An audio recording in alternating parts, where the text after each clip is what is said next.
अस्सलाम वालेकुम, welcome to forex expert. उम्मीद है कि आप लोग बिल्कुल खैर खैरियत से होंगे और हमारे एनालिसिस को एंजॉय कर रहे होंगे और बहुत अच्छे जो है वो आपके डेज प्रॉफिट्स में क्लोज हो रहे होंगे। तो जैसे कि अगेन मैं अपनी हर वीडियो के अंदर कहती हूँ कि प्रॉपर जोन का जो है वो वेट किया करें, बजाय इसके कि जो है वो आप लोग कोई पर्सन भी जो है वो आपको सिग्नल प्रोवाइड करे और आप उसके ऊपर जो है वो ट्रेड लगा के अपने प्रॉफिट को भी लॉस में कन्वर्ट करते हैं और अपना अकाउंट जो है वो वॉश करते हैं। तो आप लोगों के लिए अगेन कल का जो है वो एनालिसिस देकर हाजिर हुई हूँ। इसको अच्छे से देखिएगा और इन जोन्स का प्रॉपरली वेट कीजिएगा जब तक मार्केट इन जोन्स को टच नहीं करती। इन बिटवीन जोन्स जो है वो आप ट्रेड ना लीजिएगा। ओके जी, तो हम बात करते हैं अब अपने टॉप से। ठीक है, आज का जो मार्केट ने अब तक का जो हाई लगाया है वो ऑलमोस्ट है 3045। अब तक का ये हाई इतना लगा चुकी है मार्केट, देन उसने रिट्रेसमेंट की है 3022 तक। अब क्या सीन चल रहा है कि मार्केट जो है एक बार हमारे इस सेलिंग जोन को जो है वो टच करके डाउन आ चुकी है। अगेन आपने वेट करना है। मैं आपको यहाँ पे पॉइंट्स शो करवाती हूँ। ये देखिए यहाँ पे पॉइंट्स शो हो रहे हैं 3038 से लेकर 30, जस्ट अ सेकेंड, ये थोड़ा सा वेट कीजिएगा, रिलोडिंग की तरफ जो है वो चला गया है चार्ट। ओके जी, सॉरी फॉर इनकन्वीनियंस, थोड़ा सा जो है वो इंटरनेट डाउन हुआ था जिसकी वजह से मेरा चार्ट जो है वो इनविजिबल हो गया था।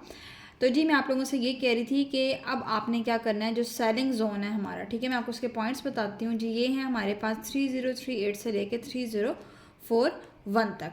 इन बिटवीन आपने अपने जो ट्रेड्स हैं उनकी लेयर्स लगानी है और आपने उनका जो स्टॉप लॉस है वो almost 3047 3048, depend upon your account equity, यानी कि जितना आपका बैलेंस है उसके ऊपर डिपेंड करता है।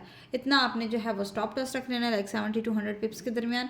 ठीक है, देन आपका जो स्कैल्पिंग करनी है, स्कैल्पिंग आप यहाँ तक भी कर सकते हैं, यहाँ तक भी कर सकते हैं और इस बाइंग जोन तक भी जो है वो आप अपनी मार्केट का जो है वो होल्ड देख सकते हैं ट्रेड के लिए।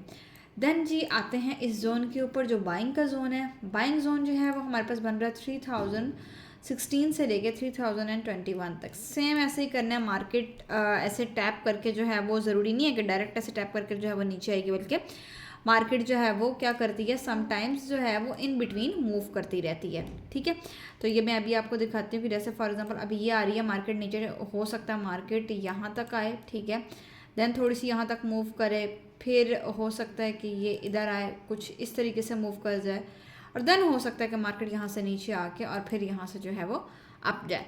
ठीक है, तो इस तरीके से मार्केट बिहेव करती है। तो आपने अपने प्रॉपरली जोन का जो है वो वेट करना है। ओके हो गया। अब आपको पॉइंट्स मैंने जो है वो बाइंग जोन के भी बता दिए हैं। अगर मार्केट जो है वो इस जोन को भी जो है वो ब्रेक करती है, क्योंकि आज जो है वो FOMC है और मैं अपनी वीडियो जो है वो आज रिकॉर्ड कर रही हूँ, और तो ऑब्वियसली ये कल के एनालिसिस है, बल्कि आज से ही अगर मार्केट इन जोन्स को टच करती है तो आपने इम्प्लीमेंट करना स्टार्ट कर देना है। और अगर जो है वो मार्केट डाउनफॉल में आती है और यहाँ पर जो है वो कोई मोमेंटम जैसी जो बड़ी कैंडल्स होती हैं, ठीक है, जैसे ये मोमेंटम है एक मार्केट का, ठीक है, तो मोमेंटम के साथ जो है वो इस जोन को ब्रेक करती है, ठीक है, तो आपने नेक्स्ट कैंडल का जो है वो वेट करना है। उसके 50% पर जब जाती है तो आपने वहाँ से जो है वो सेल लेनी है, यानी कि ये जोन जो है वो इस जोन के हिसाब से सेलिंग जोन बन जाएगा। तो आप यहाँ से यहाँ तक जो है वो सेल की ट्रेड भी ले सकते हैं। और अगर मार्केट इस पॉइंट पर, आप ये पॉइंट्स है 3016 से लेके 3020 तक है, देन अगर मार्केट इस जोन में आती है तो ये पॉइंट्स है हमारे पास 3001 से लेके 3006 तक, यानी कि जब मार्केट ने 3000 को क्रॉस किया था और इस एरिया को, यानी कि 3004 के एरिया को ऑलमोस्ट मार्केट जो है वो बार बार टच करके जो है वो डाउन साइड पर मूव कर रही थी। तो ये कुछ जो है वो आज का एनालिसिस है। एंड बी केयरफुल, इस टाइम पर ट्रेडिंग को अवॉइड कीजिएगा जब तक FOMC की न्यूज़ का जो है वो इम्पैक्ट रहता है। न्यूज़ के टाइम पर ट्रेडिंग को अवॉइड करना चाहिए। इसके बावजूद अगर आपकी कोई भी क्यूरीज हैं, दिए गए नंबर पर जो है वो आप हमसे कॉन्टैक्ट कर सकते हैं। इंशाल्लाह आपके सारे प्रॉब्लम्स जो भी आपको फेस करने पड़ रहे हैं आपकी ज़रूर हेल्प की जाएगी। थैंक यू, दुआ में याद रखिएगा। अल्लाह हाफ़िज़।